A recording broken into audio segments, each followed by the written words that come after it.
Hi, இன்றைக்கி பார்த்தீங்கன்னா காலையில் கடகடன் வேலை ஆகிட்டே இருக்குது ஃப்ரெண்ட்ஸ்.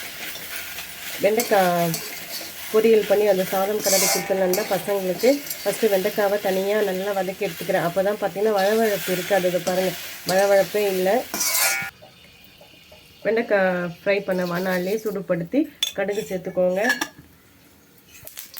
கடுகு பொரிஞ்சிருச்சு. வெங்காயம் கட் பண்ணி வச்சுருக்கேன், அதை ஆட் பண்ணிக்கலாம். தக்காளியும் போட்டு வதக்கிட்டேன்.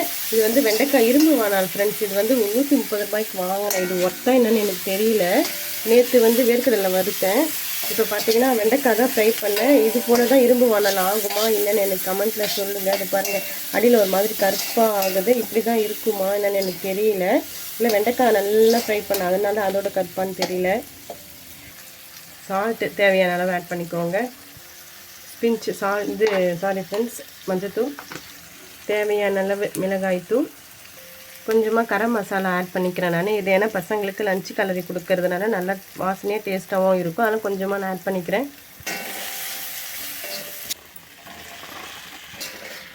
இப்போ வெண்டைக்காவே நல்லா இதில் போட்டு மறுபடியும் வதக்கிக்கலாம். அதை பாருங்கள், வழவழப்பே இல்லை.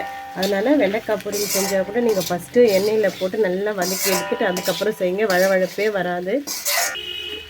இப்போ இது வந்து நார்மல் பொரியல்னா அடுப்பை வந்து லோ ஃப்ளேம்லேயே வச்சு நல்லா கிளறி விட்டுட்டு மூடி போட்டு ஒரு 10 மினிட்ஸ் இருந்தாவே வெண்டைக்காய் வெந்துடும். நல்லா உதிரியாக இருக்கிற மாதிரி இருக்கும். நானும் இப்போ பசங்க லஞ்ச் பாக்ஸ் கட்டி கொடுக்கறதுனால லைட்டாக ஒரு 1/4 டம்ளர் தண்ணி ஆட் பண்ணிக்கிறேன். அப்போ தான் சாதம் சேர்த்து கலரும் போது எல்லாம் மிங்கெல்லாம் ஒட்டிக்கும், இல்லைன்னா ஒரு மாதிரி தனித்தனியாக இருக்கும். அதனால் தண்ணி ஒரு 1/4 டம்ளர் ஆட் பண்ணிக்கிறேன்.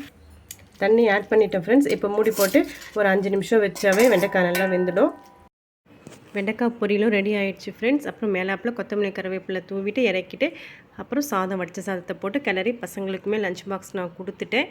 இது தாங்க இன்றைக்கி நான் பசங்களுக்கு செய்து கொடுத்த லஞ்ச் பாக்ஸ். ஓகே ஃப்ரெண்ட்ஸ், பாய்.